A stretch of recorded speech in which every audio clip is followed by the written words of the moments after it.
Similarities between characters or events to persons living or dead in your world are purely coincidental.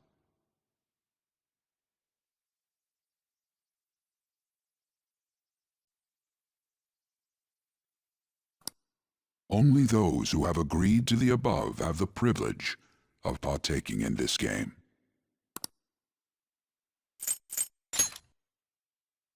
The contract has been sealed. Welcome.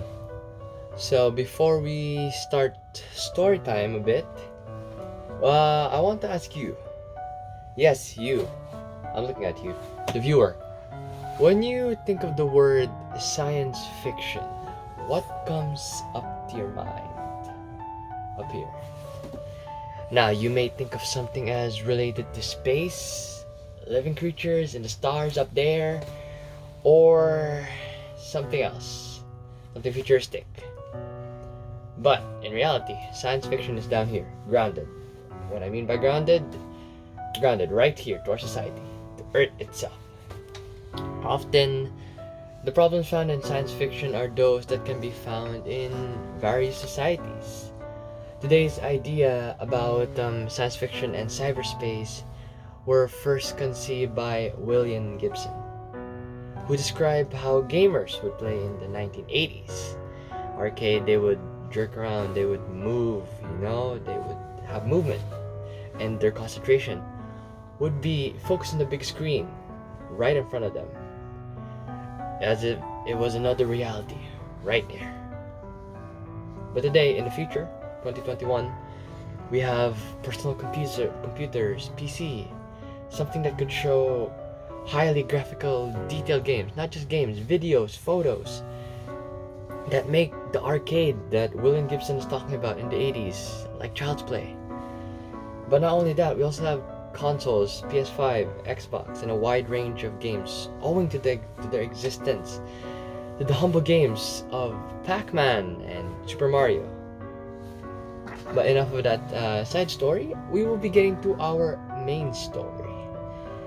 Today, we're going to be telling about Flicker Fade Gone by Carl Joe Javier. So tune into that. So a bit of motivational questions before we get to our fictional story. Our first question is, why do people get addicted to playing video games? Now, I can give you a lot of reasons, but the reason they get addicted is this may be their hobby or their comfort zone. By getting addicted, they can have it can have some negative effects, if they start harming their physical or mental self. And some individuals are unable to stop playing video games for extremely long periods of time. Like, an extremely long period of time would be maybe 8 hours, 12 hours a day. Like, if that's every day, then that's already considered unhealthy. Like me, since I'm a gamer, I can relate. It would be, I could play about 5 hours, and I already consider that a long period. While some of these people go way above and beyond their usual time. And due to these extremely long periods of gaming, there could be seriously some ramifications for their health. Indeed, several fatalities have been associated with such extremely long period of gaming. Others may find themselves able to stop after a while, and indeed to punctuate their gaming with periods of work or academic activities, like right now, but cannot get rid of their obsession with gaming and allow it to dominate their lives. Possibly the cause of previously treasured relationship, friendship, activities, and ambition could be the cause of playing too much video games. Now the second question is, have you ever felt the world of video games is more real or more than the real world? I would say no, since I always try to limit myself, but there are those times where there's a line that I don't cross, and sometimes I end up crossing it. But whatever reality throws at me, I still choose this reality over video games. Why? Because I still get to experience something in reality that I don't get to experience in video games. Maybe some relationships that I will never receive in video games, or friendship, some other ambitions or goals that I can achieve here in life rather than in video games. Now, I'm pretty sure you're saying gaming now compared to before is different. Like now, it is considered a job for some people, and yes, that is true. If you're earning money for playing video games more than, let's say, 12 hours a day, then I say that's all right. But don't let your mental health or physical body degrade from what it is now. Third, why do some people prefer the video game world to the reality they live in? Well, it's simple, really. Because some people prefer video games into reality than the reality they live in is because video games are sort of better than reality. You can do anything and beyond the human imagination in video games. You can do whatever you want, and it can make you happy. Sometimes not in reality, you know. You can only be happy sometimes in reality, and after happiness, sadness will follow. And video game allows excitement and danger all from the safety of your chair or couch. And you can play games that allow you to do things you never would be able to do in real life. Many people play video games because it's an easy way to experience the excitement, which I can argue with. It is true that video games give a different kind of excitement that you don't experience that much in reality. But in the end, we still need to face reality because, first of all, it's real. Second of all, even if our reality seems harsh, we all have those good moments in this reality where we don't experience at video games. Fourth, how does science fiction influence the real world? Well, science fiction literature has affected society significantly. It has inspired many to pursue careers in science, which has in turn resulted in advancement in technologies, such as the development in cloning, rockets, artificial intelligence, satellites, wireless internet, etc. The creations of writers are used to inspire the coming generations of limitless possibilities of the future, resulting in the progression of science fiction becoming a reality. It is highly common for literature to inspire minds to create the impossible. Of all parts of the society, the field of technology is the most impacted by science fiction. Multiple fields including communication, home entertainment, space travel, transportation are improved because of these fantastical ideas presented in the science fiction genre. So enough of those motivational questions. Now we will be actually getting to our story, Flicker, Fade, Gone by Carl Jo Javier. Please, I hope you enjoy. So our story begins in an arcade with our protagonist playing a shooter game where the objective is to save the hostages and be the hero. But the way he sees the arcade is interesting, but nonetheless normal for some gamers, as he thinks of it as a magical place, a portal to different worlds where you could either be the hero or the villain or play different roles. But he has also a key around his neck. This is what he calls the master key, the access to these different worlds. And he would consider him the master of the arcade, and with just one turn of that key, any arcade game, sliding through his finger, he could become Spider-Man, a World War II pilot, a caveman, and many more. Hi, I'm Giorgio, and I'm going to continue the story.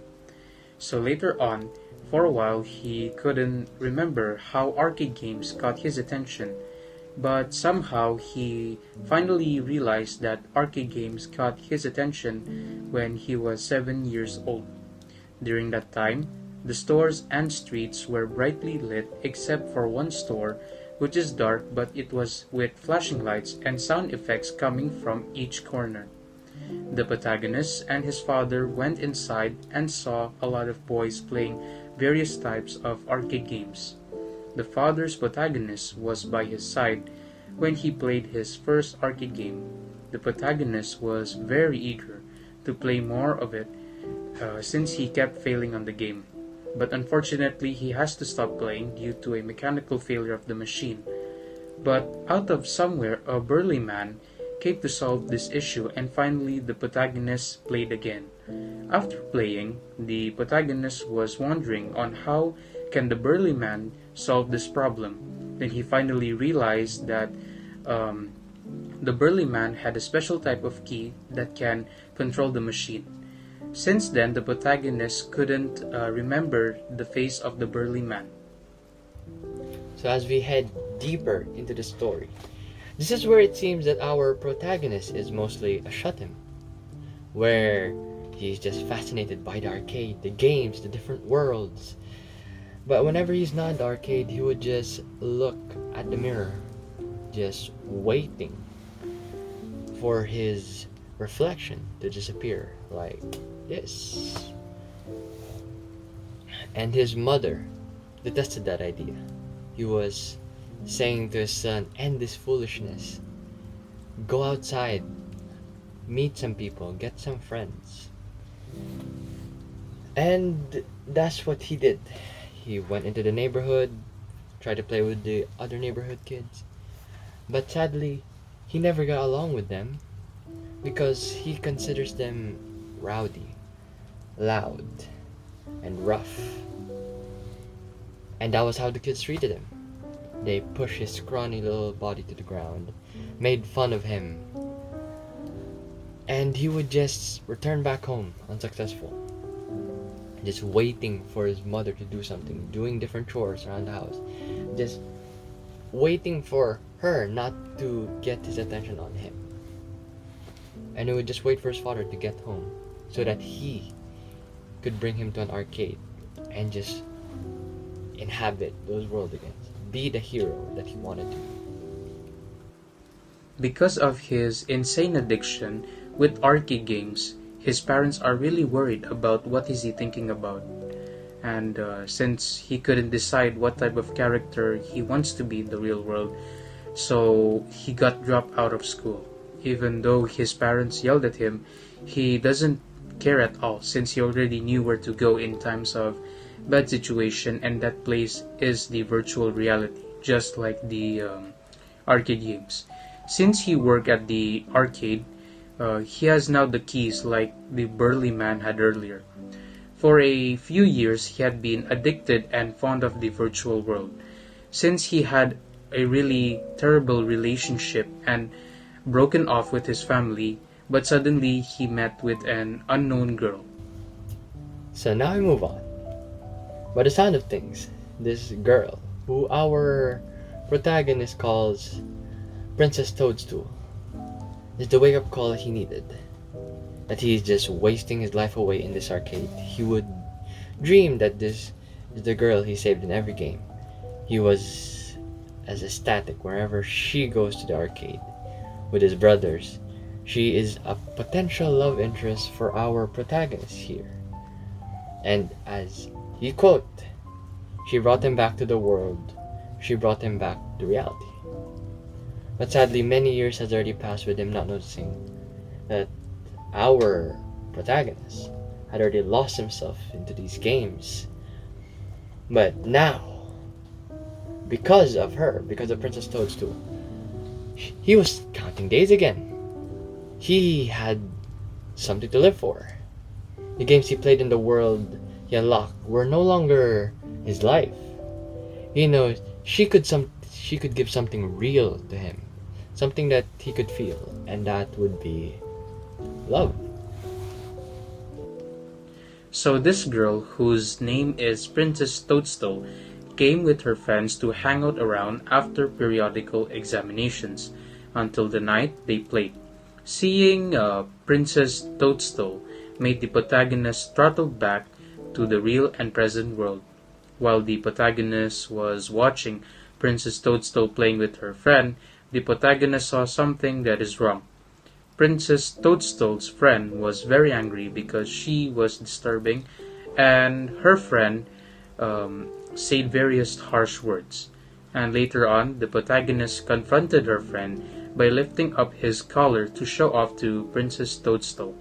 The protagonist had a fun time playing arcade games with Princess Toadstool and smiled at him and left. So the day has arrived where Princess Toadstool would come back to the arcade, and he was anxious as ever. He was waiting for the princess to notice him. Yet nothing. He followed her brothers around and waiting for her to call him to come rescue her, and still nothing. The boys move around the arcade, playing the usual game as he gets called away by another boy, saying this boy his coin got eaten by the machine. As he went to get the boy's coin, he gave him a bit of a gift, a free credit, per se. Our protagonist wanted to share what he was experiencing. He wanted to share it with the boy, and that was happiness, something that he hasn't experienced in a long time. When he got back to the skee ball machine, they were gone, and suddenly the happiness turned into fear, and the key around his neck just started feeling like the heaviest thing in the world, weighing him down. And as he struggled to look back up, trying to find them, a miracle happened. The princess' brother went to him, saying that her sister's coin got eaten. So as he went to the princess, who was playing a card game in the arcade, he went down for the machine and tried to get her coin back. He smiled at her, and she smiled back. But that was it. It was just an emotionless smile. He was hoping that she would remember her of what she did when it was Friday. But nothing. All she did was gave him a blank smile and thanked him for fixing the machine. And then they left the arcade without saying a single word to our protagonist. He now remembers why he worked in an arcade and just was busy playing games, going to different worlds and enjoying them. Because he just remembered how cruel and how mean this reality was to him. And this was the first time in a while where our protagonist gets hit with something called reality check. And he just remembers that people only talk to him or interact with him just because of what he has here on his neck. And then they would just discard and forget him, not even remember his face nor him. The protagonist was very heartbroken on what happened. He felt that he has become a character without a value and no purpose in life. Throughout his career as a person who holds the key for the machines, he felt that he is only useful when someone calls him for help.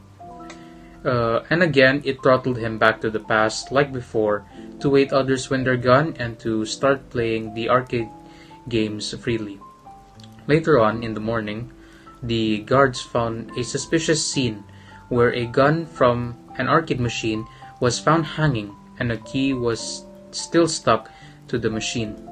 The owner asked the guards if the guard has seen the person who was on duty during that shift, but the guard doesn't know who was on that day. And after 1 week, the owner wanted to replace one of the machine with the one which has a key on it. Since then, the protagonist never showed up again, but instead played with the machine which has been out of service over and over again. Now let us discuss the summary of the story. This story focuses about the protagonist who wanted to stay in the virtual world and play arcade games, but things went downhill because of his addiction with arcade games went too far, causing him to drop out of school, and his relationship with his parent broke soon. He really loved the virtual world because it was more friendly and exciting according to the protagonist. not like in reality, because during his childhood he would suffer intensive bullying from other children because they would make fun of his body. The protagonist thinks that everything that happens in virtual reality is exactly the same in real life. However, he was shocked to find that the truth that he assumed is far from reality. He then realized that in reality, people tend to forget in a short period of time. He then realized that in life it is important to choose a goal and to choose what type of character you want to be in real life. So thank you, Giorgio, for that summary. So now we will be moving on to some guide questions. So our first question is, how can you relate to the protagonist? Now, in my opinion, the only way I think of relating to him is his love for games. His way of thinking is immersed in the game as one of reality. Is a different way of thinking and rather intriguing as well. But aside from that, he was a total shut-in. Didn't have any relationship or friends. Only ambition was to work in the arcade and play there all day. Aside from that, and I don't think that was a healthy way of living as well. And he wasn't really living his life, and he really didn't have anything going for it. But I'm actually curious that you viewers, what do you think of the protagonist and how can you relate to him? I would say try to leave that in the comments section below. Second question is, why did the boy disappear at the end of the story? Well, I could think of two reasons why he disappeared. So just as the title says, as soon as he played the game for the final time, he looks at the screen for the final time and just waited to disappear. He flickered, faded, and disappeared. Or gone. No pun intended. Into the new reality, he can say just accept him. Or he just simply left the arcade that was not his calling in life and maybe just wanted to fix his life in the process.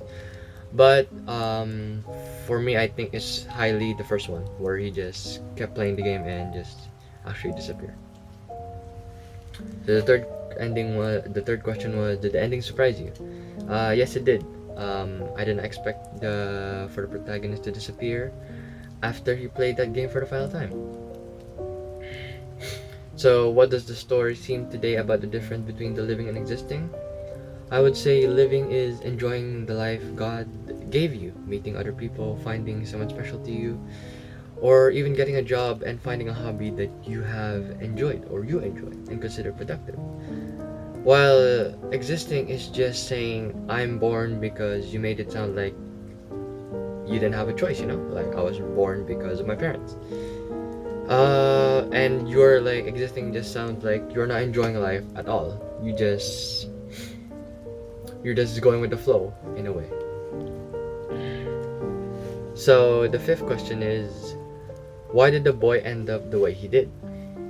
Well, because he didn't have any friends when he was young, and he wasn't fond of the neighborhood kids because he considered them loud, rowdy, and rough, and they just pushed him because of his scrawny body. And the same thing happened while he was growing up. He didn't have any friends. He dropped out of school just to work at an arcade and spend time with what fascinated him when he was a kid, which was the arcade machines. So our sixth question is, there are two central symbols in the story. What are they and what do they mean? So I could think of the two symbols are the arcade key, the one he considers the master key around his neck, and Princess Toadstool. So the key, the master key, around his neck is what I would say sort of drove his life down in a way, because like it was mentioned in the story that they only need him because of what he has around the key. They wouldn't even acknowledge his face or him as a person, and they wouldn't even remember him after fixing the machine. And Princess Toadstool represents the girl who forgot about him, because the girl he thought he represents was a hero, and it was finally like in reality because of her. So the seventh question is, what is a toadstool and what does the code name Princess Toadstool allude to? So this was from Google. Toadstool is a poisonous mushroom. The reason why it's called a toadstool because the mushroom is perfectly shaped. It looks like a toad could just sit in it.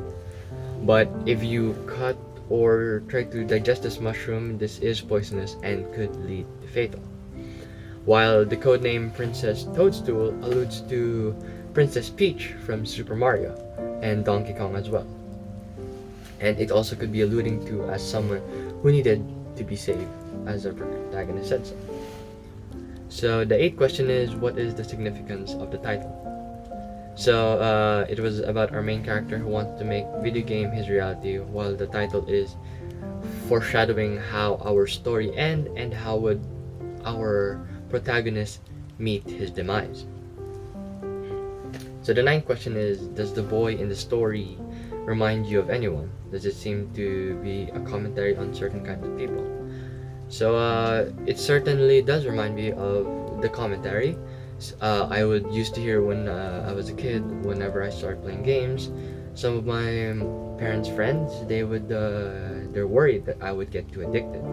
So it kind of reminds me of how people portrayed people playing games back then. They portrayed negatively because they would think they would grow up to have no friends, no life. All they would do is play games and probably even drop out of school.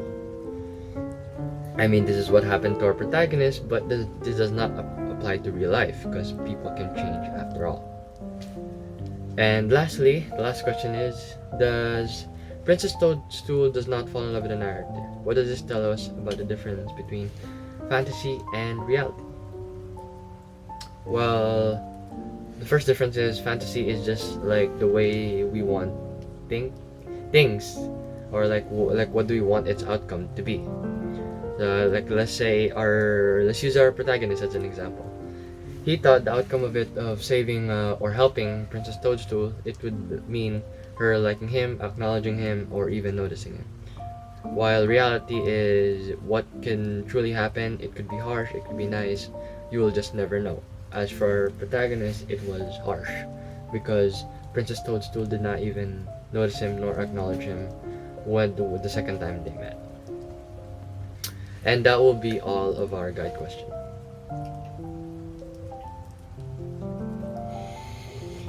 And that would be story time.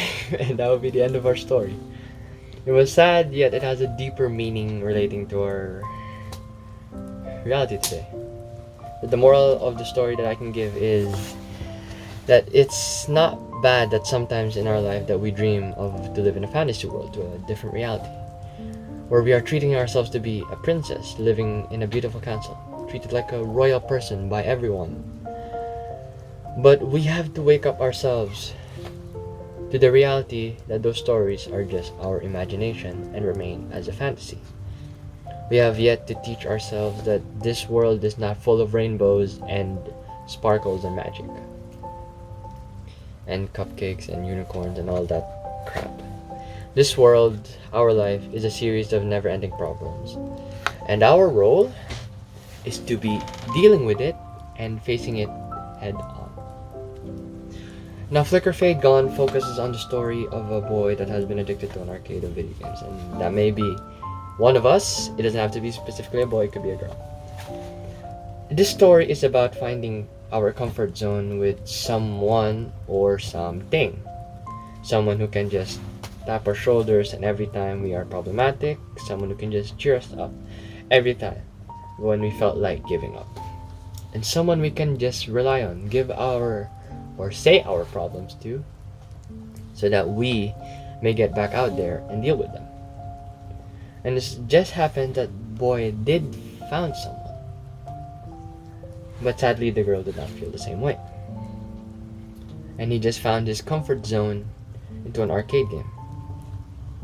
And I would say this is sort of our society this day, where some people would just feel like giving up, just staying in their comfort zone forever, just dreaming of fantasy, because the world, the big bad world out there, was just too tough for them.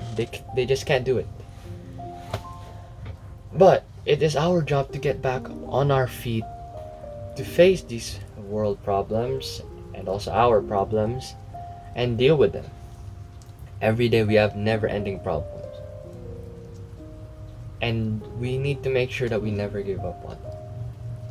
We need to solve them so that we may continue with our life. And that will be Flicker Fade Gone.